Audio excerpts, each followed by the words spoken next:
Sure, you tune in all the way to the end because I was able to be at this amazing woman empowerment event, which showcased the resilience of inspiring narratives of Shirley Manso Bonang and Rita Dominic. And so many profound speakers provided their professional journeys and insights and challenges that they had to overcome as courageous women. Also, Beccafrica was also there providing and delivering a remarkable performance. You're not going to want to miss this women empowerment event by the no other than Nana Abba, who brought this amazing Woman of Valour event all together. So you're not going to want to miss this. Stay tuned into the entire episode all the way to the end. There was some remarkable, explosive, never before heard testimonies. I am a firm believer that behind every successful woman is a tribe of other successful women who have her back. And this is what woman empowerment in Africa, in Ghana, looks like. Tune in. It will be here, and it will be bigger than it is today. Put a round of applause. Here's that the English is not coming. Clap for yourselves. You rise and you fall again. But you cannot stay there. You see, men who succeed don't stay down there when they fall. They get up and try again. As far as you have confidence, you have everything. You can enter every corner, you can sit at every table, and you can stand on any platform. Bless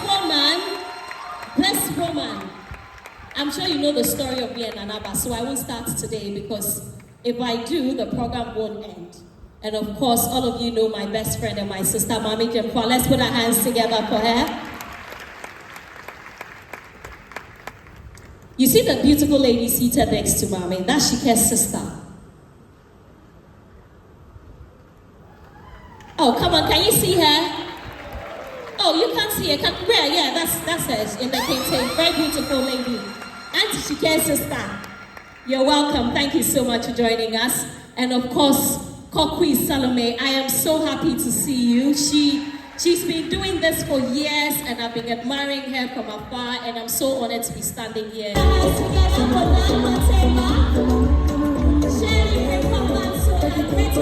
areas, those who know how to do that thing better, you can't be master of everything. And as ladies, let us always remember that it shouldn't always be about us. If there's a time where you think another lady can do it better, step back, put that lady up. That is how you empower other women.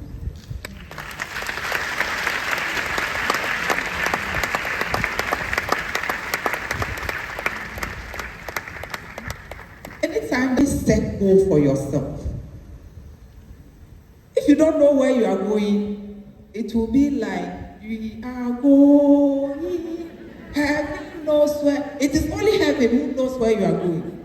You need to set goal for yourself, and at the end of the day, ask yourself, how did I do?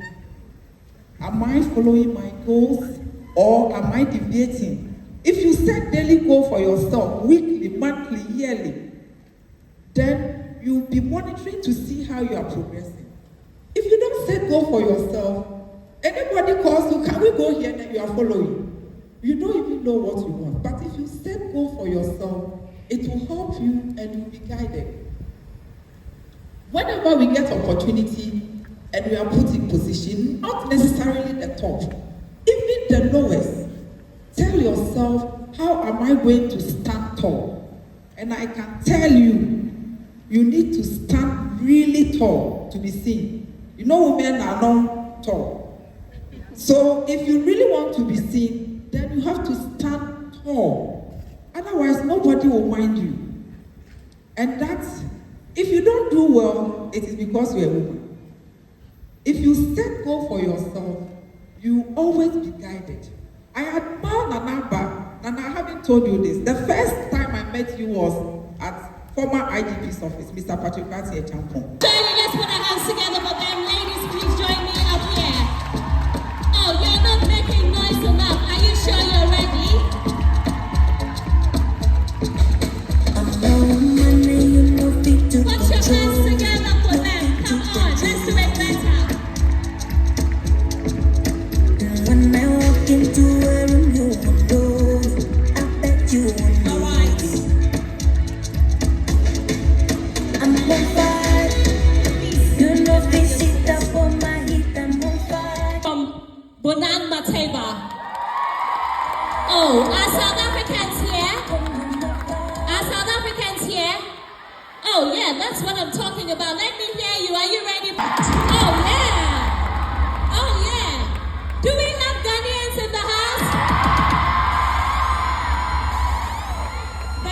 so much.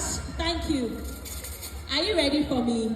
Everybody, whether we know what it's called, whether we know it to be etiquette or manners or anything like that, the fact is we all appreciate when we're in the presence of well-mannered people who show us respect, and it's very, very easy to give that respect back as well. So remember who you are, remember the sort of mark you want to leave on people, remember what you're capable of, and continue to do the best that you can, always showing love and kindness to everybody around you. Thank you. Announce that you are there before you open your mouth to talk. You should simply not think about who is looking at you or who is there. There's nobody there. You are there, and that is enough. Many of you seek validation. I'm going into this space. This person is there. You mention all the big names, you say all the things you want to say, and that's why when you go, you are hiding in that corner and saying that they should put you on the last row because you don't want to come in front, and the people sitting in front, when I'm walking, I can't walk well and all that. Please, the moment you arrive, you have arrived because you have arrived with your confidence. Speak your mind. Express your ideas and own your space without hesitation. I'm not saying that be disrespectful, but be bold enough to speak. Hello, good morning. How are you? My name is so and so. I'm here for a meeting. Please, are you the receptionist? I was called to come for a meeting here. As far as you have confidence, you have everything. You can enter every corner, you can sit at every table, and you can stand on any platform. And let me remind you, nobody is born confident. Did you hear me? Take that note. Nobody is born confident. Some people approach me occasionally and ask me, how are you able to MC rallies? How are you able to stand in front of big crowds? I just didn't wake up one day and started doing it. I've had frights. I've told myself one of the days that, listen, I'm not doing this again. When I was on radio, I remember one day I went to present and told the producer that I'm not doing this again. That's it. But one day I woke up, looked in that mirror and told myself that I'm going to do it, and I've done it, and I'm still doing it. So I'm telling you today that you can do it. There's no limitation. If anybody tells you that you cannot do it, please tell the person that, watch me. Come on now. Today, when you begin to love yourself, everybody else loves you.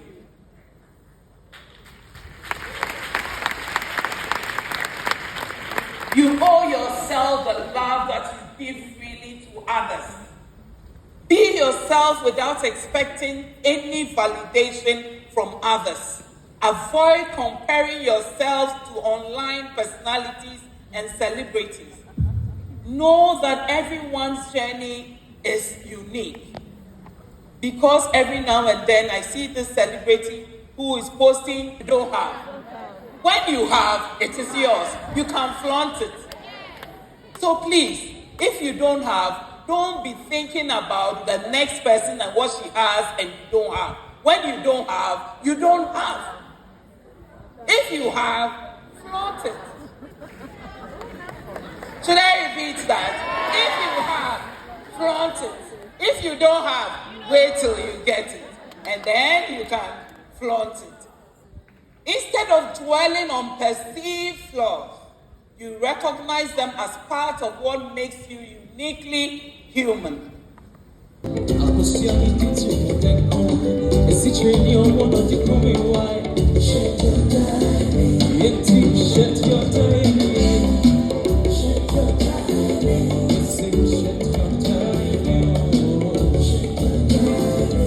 made me so beautiful.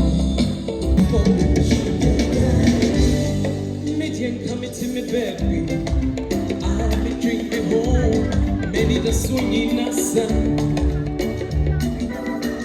None can miss him in no be more free said. On the pan, and we the pan. Shisha,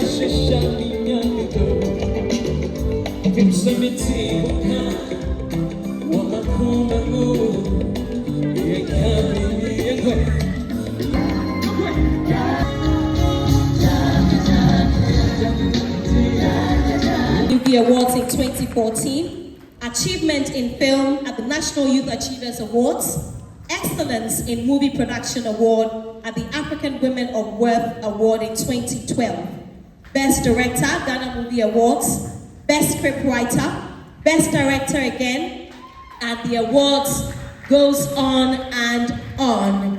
She's been named the Ghana Movie Producer and Director of the Year by the City People Entertainment Awards.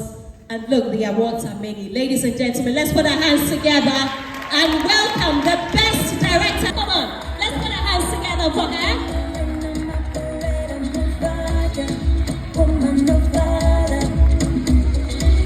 Invincible, unbreakable.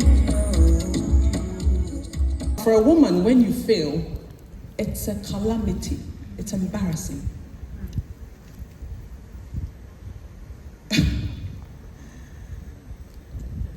Why? Why is it so for a woman? Because remember, you have been given the option to settle, have a softer life, and you dare to want more. So everybody stands back. Unfortunately, including some of your fellow women, and watch you fall. You rise and you fall again. But you cannot stay there. You see, men who succeed don't stay down there when they fall. They get up and try again. So against all odds, you must rise and try again.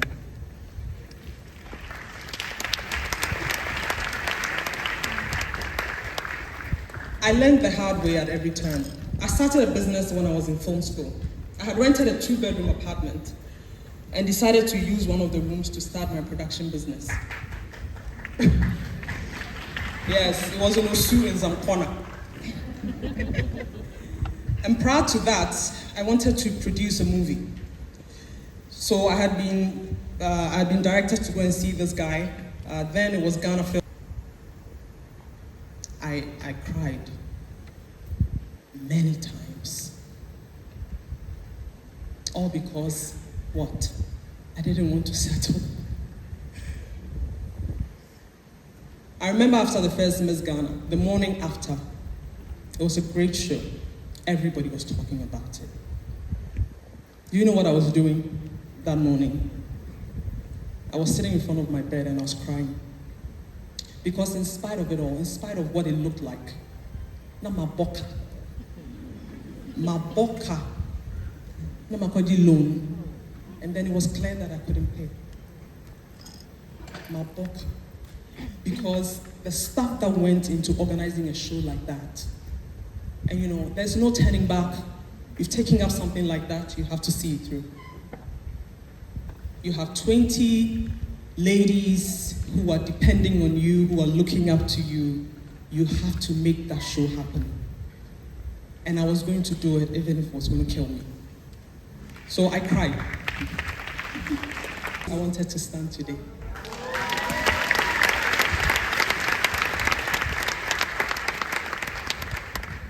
I also learned something very important.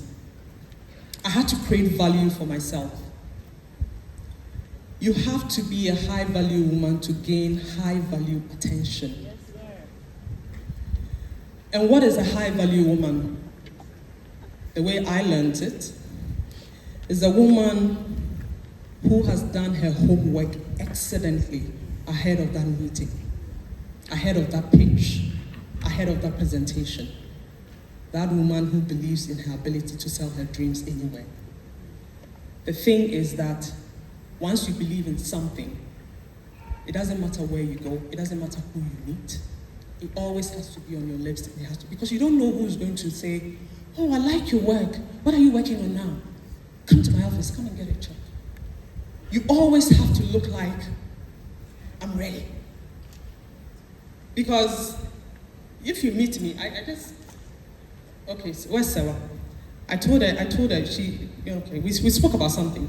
And I said to her, Sarah, you don't play with me. If if you tell me you want to act, and I know you have the potential, I will be calling you. I don't play. I am constantly, because it's my life. I dream, eat, sleep my dreams. Woman in this room, and especially the young Ghanaian girl, you're starting out, you finish school. It just looks like a lot of opportunities, but it's not easy. It's tough. It's really tough out there. Trust me. Nanaba will tell you, it's not easy. I spoke to her yesterday. I said, Nana, it's not easy. It's not easy to put up something like this. It's not easy to anchor a show and look like it's so effortless, like the way she does it. It's not easy. You have to work very hard. Let nobody tell you different. I remember I did a workshop. I had a number of ladies in my class, and I would give them an assignment. I say, go and watch this film, and let's discuss it the next day. And then we'll finish the workshop around 9 o'clock. The next day would be around 3 p.m. And then these ladies will come, especially the ladies. They will come, and then I'd say, okay, so you've seen the film? And then I have the lady say, no, I haven't seen it. I'm like, why? Well, because when I go home, it was late. And then in the morning, I had to go pregnant and having to look after children for 4 years. They can go. You know, the impediments are not there. Unfortunately for us, at a point, you have to stop, take a few years off, and then continue. I know some women who don't even want to have to stop. So, you know, the decision about having kids and stuff is like, because if I stop 4 years, I come back, would I still be accepted? Would the job still be there for me? I know a lot of television female presenters who to be here today and to partake in productions and events like this, where we're able to share all our knowledge and the things that we know and the things that we've learned. So, Nana, once again, thank you very, very much for having me here. Like I said, I do have questions and would like to take more questions, because how I approach speaking engagements is that when somebody asks you a question, it obviously comes from their experience, right? And I'm certain that all of you are here today to get some answers. And I'd like to sort of concentrate on that. So if you are going to ask me a question today, it will be Bonang makes money. Okay, Bonang get married. Okay, Bonang is married. Okay, Bonang have a child. Okay, then Bonang has a child. Anytime you do something, they're going to expect something else. So the question is, what does Bonang want to do for Bonang? Because at the end of the day, I sleep alone at night, and consciously, I spend the most time with myself. Therefore, I need to make myself very happy. I'm very, very selfish, by the way, and I thank you so much for asking me that question. And because I'm 36, people expect me to have a child and be married. I'm childless, and I'm not married, because I have to do something first. You'll see in the next couple of months what it is. You understand?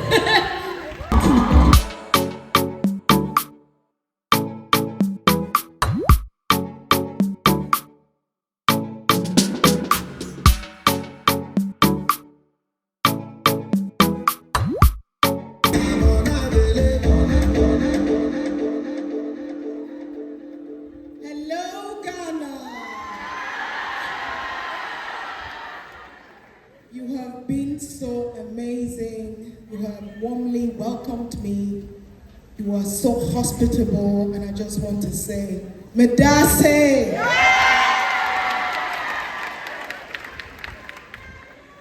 Love you. Sorry? The word valor conveys a sense of bravery, determination in the face of adversity. And this perfectly aligns with Nana's mission to empower and uplift women and girls. By naming the event Women of Valor, she is shining a much needed light on the importance of recognizing and honoring the remarkable contributions of women who have overcome obstacles, defied expectations, and made significant strides in their personal and professional lives. The second question I asked myself was, why me? Have I lived a courageous life? What have I done? Have I taken an active role in determining my own goals and aspirations? Have I crushed a few of those stereotypical perceptions of women? As I reflect on these questions, I am reminded of the popular saying by Eleanor Roosevelt, "A woman is like a tea bag. You can't tell how strong she is until you put her in hot water." Isn't that right? Let me share a small snippet of my own hot water moments traversing the film industry in Nigeria. My mom said when she gave birth to me, I literally came out of her stomach singing, dancing, and it was like lights, camera, action in the word where she gave birth to me. And then growing up, I was captivated by the allure of television, the magic of storytelling. In fact, as a baby, I remember my older sister telling me that I'd watch every and anything on television, and I will have this very serious stare, even when they're talking about if it's news or shows, things that a baby doesn't have any business with. I'm staring at the television with serious, deep concentration. So they started calling me TV eyes from when I was a child. And then I dreamt of gracing the screens, captivating hearts with my, dramatic performances. I used to perform a lot for my sister's friends. They would come to the house and they would dash me small money and biscuits and sweets and tell me to perform for them. Or, do something now, act, dance, sing, And then I carried on doing that. But you see, back then, the respected professions were, the medical practitioners, lawyers, engineers, architects. Actors were seen as wayward and unserious. Like we didn't know what we were doing. Who are these layabouts that don't have sense? Oh boy. My dreams seemed unattainable at the time. But you see, what prevented me from giving up my dream were two things. The unwavering support of my mother. Another woman. My mother.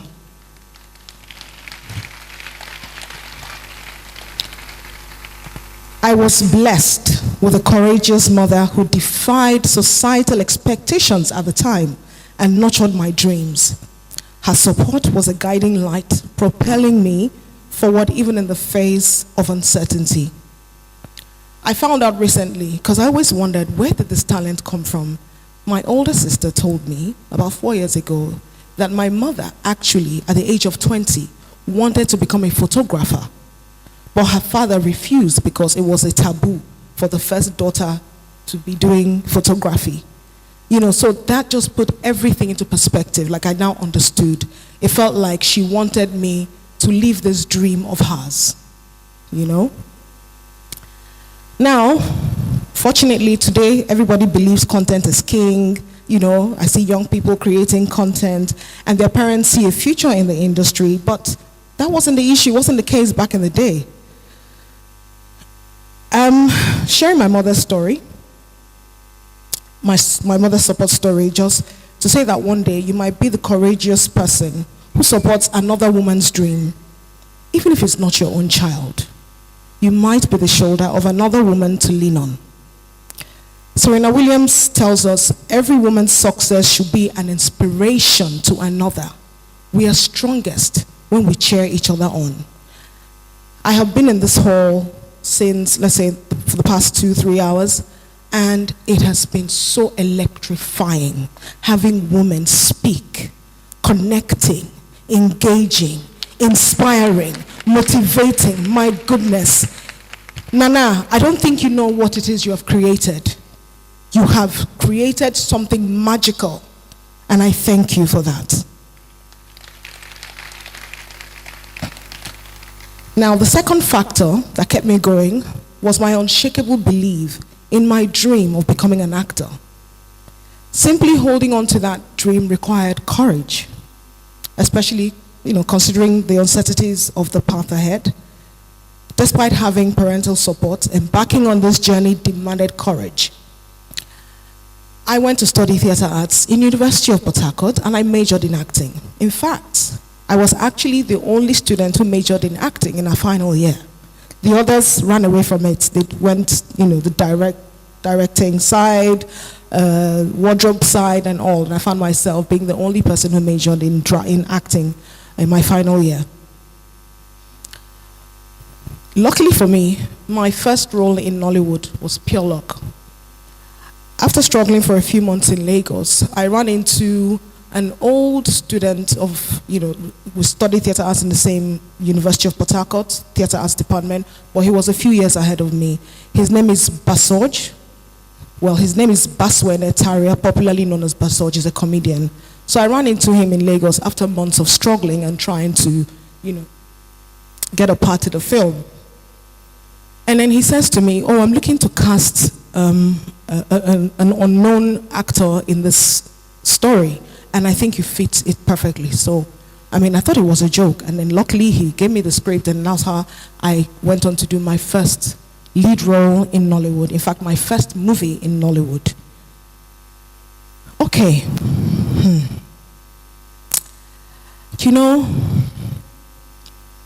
Then acting in school, we're not taught to act for film, so we're taught to act on stage. It's completely different. When I got on set, I was so confused. I did not understand what I was doing there, but thankfully, Basoj was very patient with me. He guided me through it, and he told me that, look, on stage, we're taught that it's good, you should exaggerate when you're on stage doing drama and being, larger than life. But in front of camera, it's very subtle acting. So I had to learn all these things afresh, even though I had studied theatre arts in school. Now, when you start your career with a leading role, it can trick you into thinking that, this is it, I've arrived. I'm now a big star. It's going to be, I'm going to keep playing all the big roles, lead actor, acting roles and all that. After that initial high and the excitement, the jobs dried up. And then, to make matters worse, my mother, my rock, my support system died.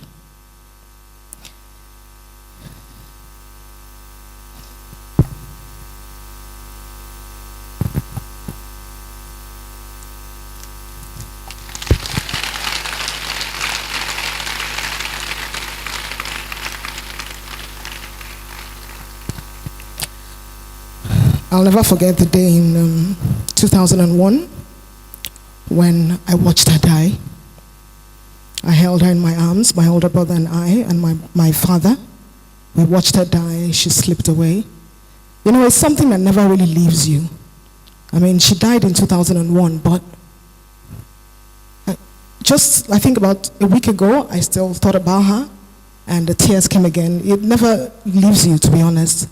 You get stronger, it gets better, but it never leaves.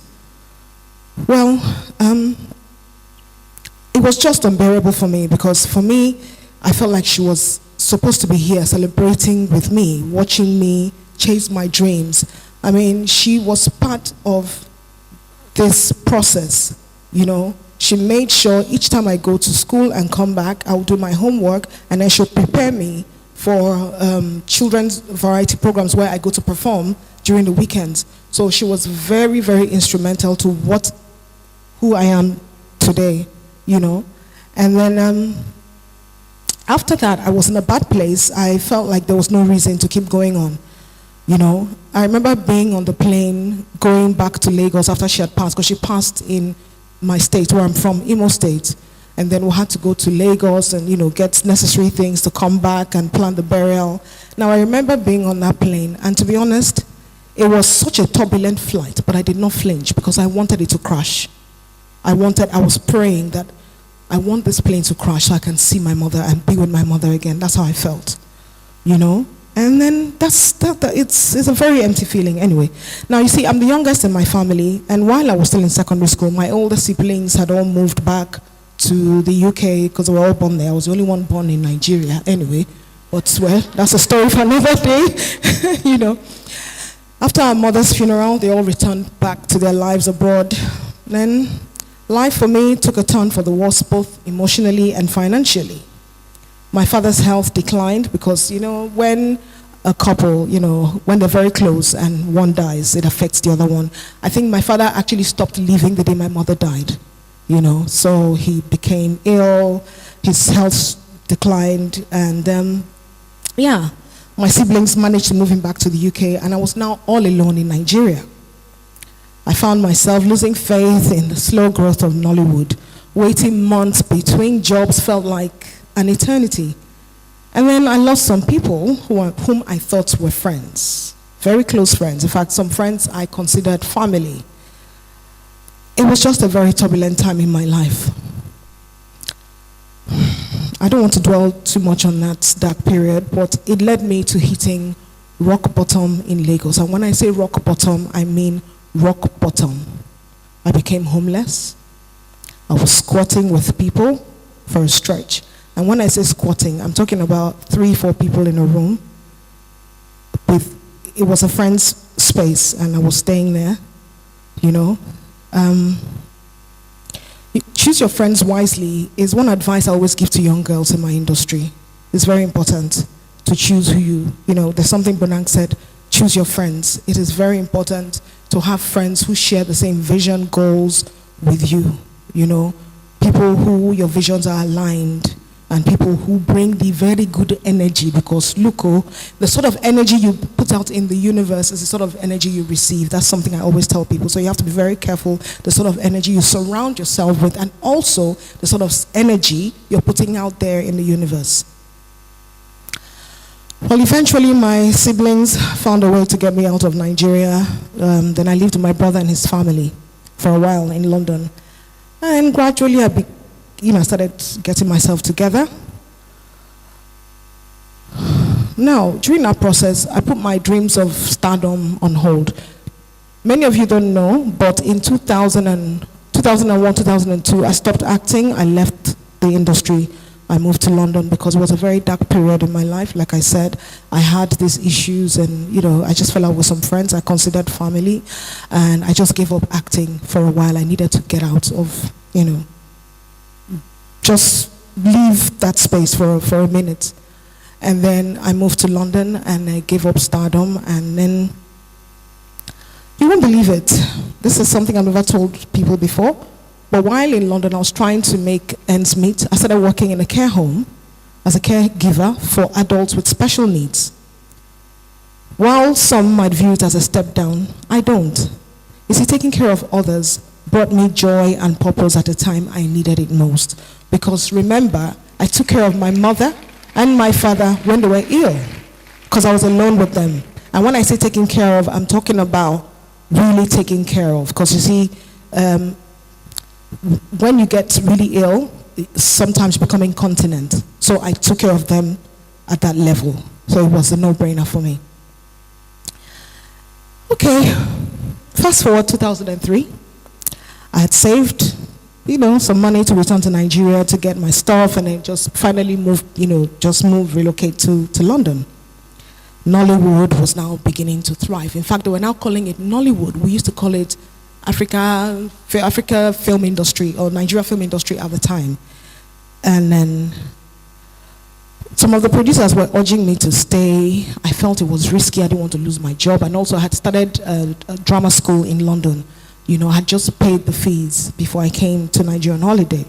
You know, or rather, before I went to Nigeria on holiday, I keep thinking I'm in Nigeria, you know. And then one day, Genevieve Naji calls me. You all love Genevieve, right? Yes. You know, so Jenny calls me a few days before I was to go back to London, and she said, oh, I've given your number to a producer for a film. And I'm like, you know, I'm going back. And she was like, well, just listen to what he has to say.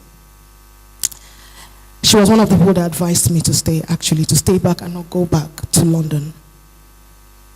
Well, I stayed back, and then one thing led to another. I met with a producer.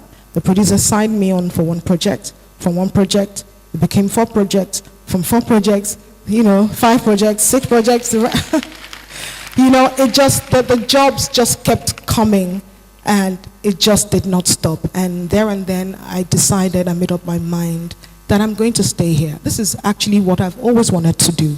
Why should I give it up because of the experiences? This is what my mother would have wanted anyway, So I stayed, and the rest, they say, is now history.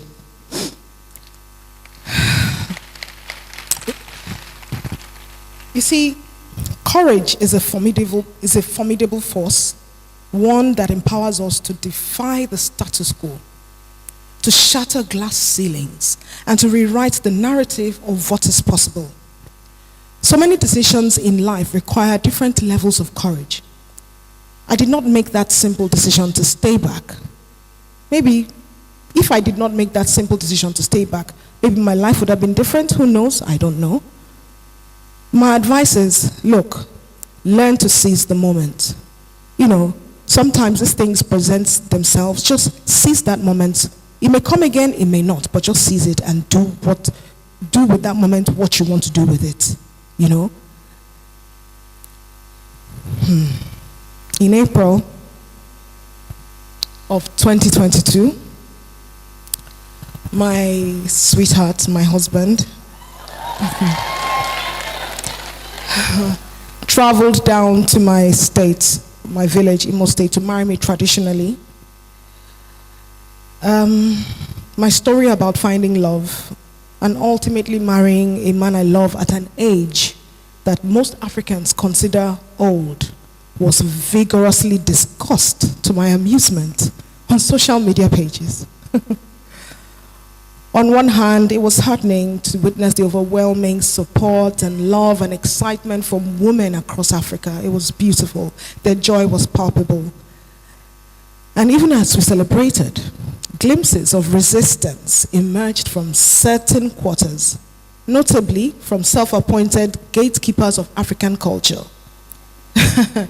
Their collective reaction revealed a societal mindset deeply ingrained, one that often denies women the agency to decide when and whom to marry.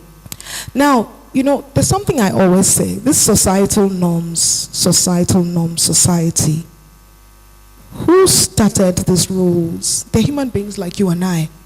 They are ancestors, actually. I saw a quote one day, I shared it on my story. Somebody said societal norms, pressure from ancestors that are buried and long gone and forgotten, which is the truth.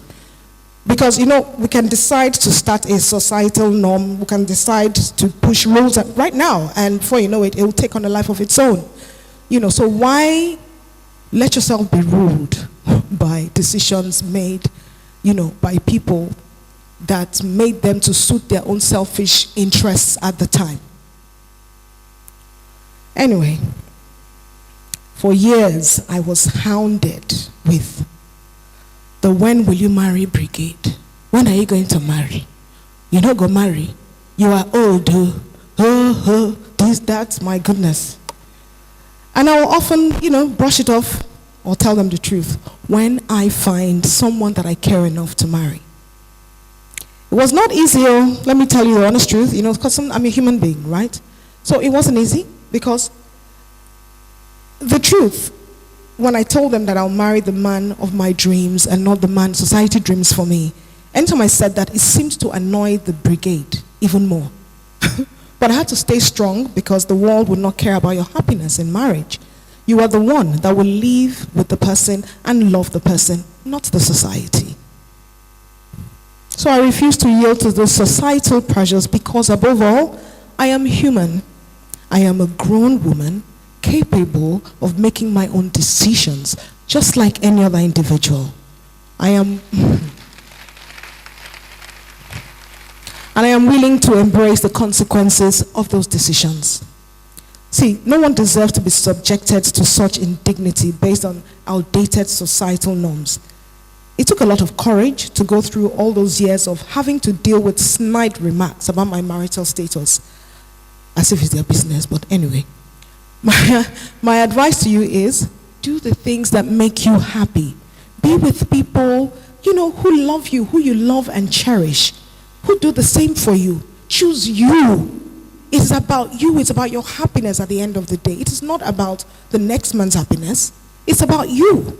So when you're making those decisions, I like that Bonang is very outspoken when she says, I am selfish. Yes, I am selfish with my love. I am selfish with myself. I have to love myself. Because if I don't love myself, I can't love you the right way.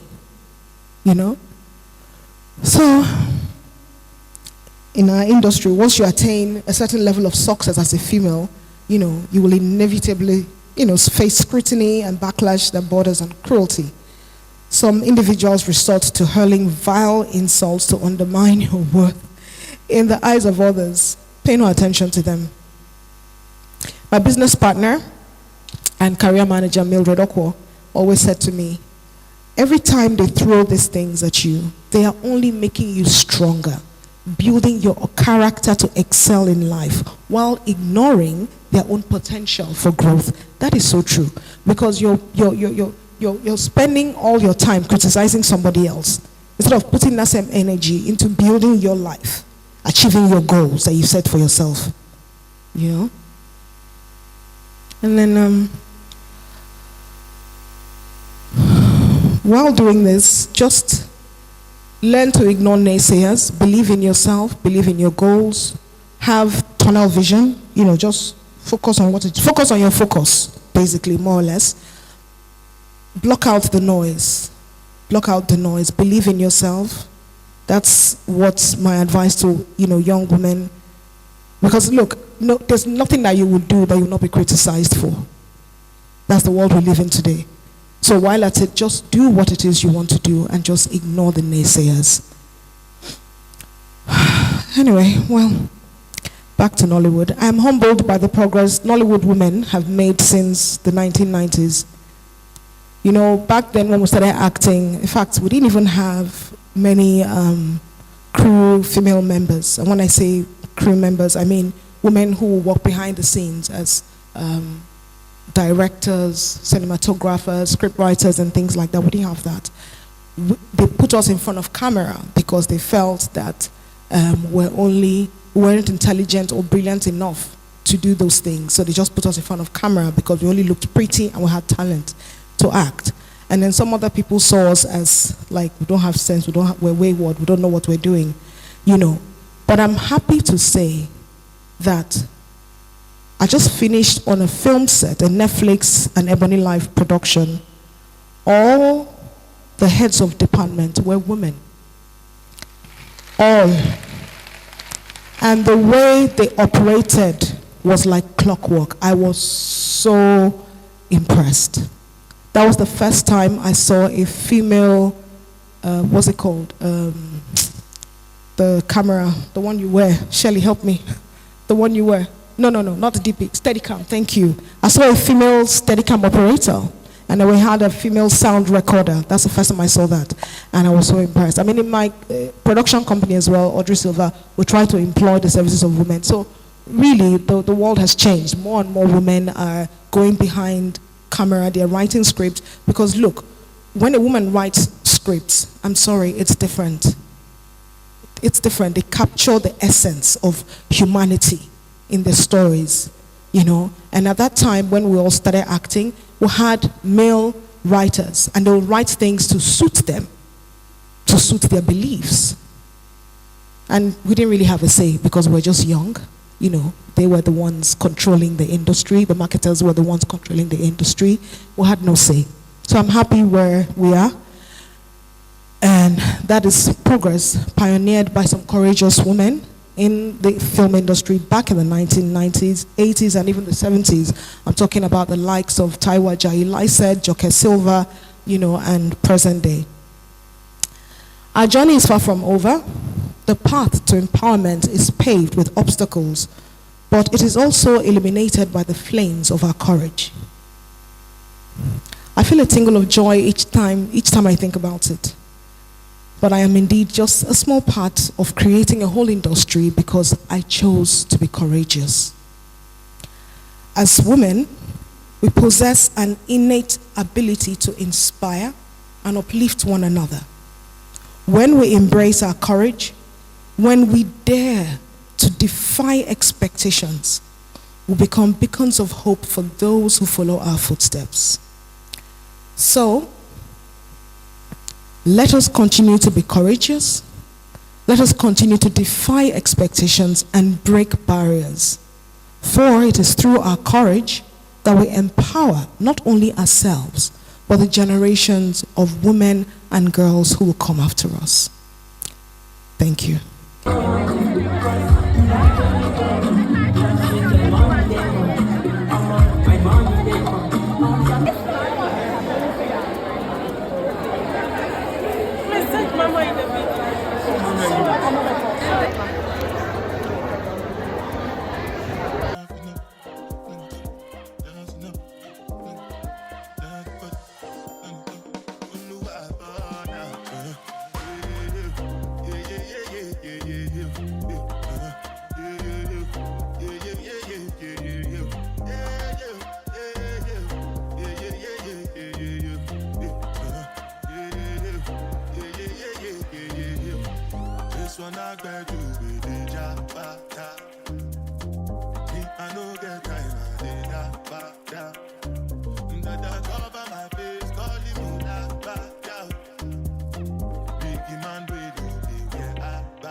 Just to make your money. But my people then go say I know one buy, I know one die, I know.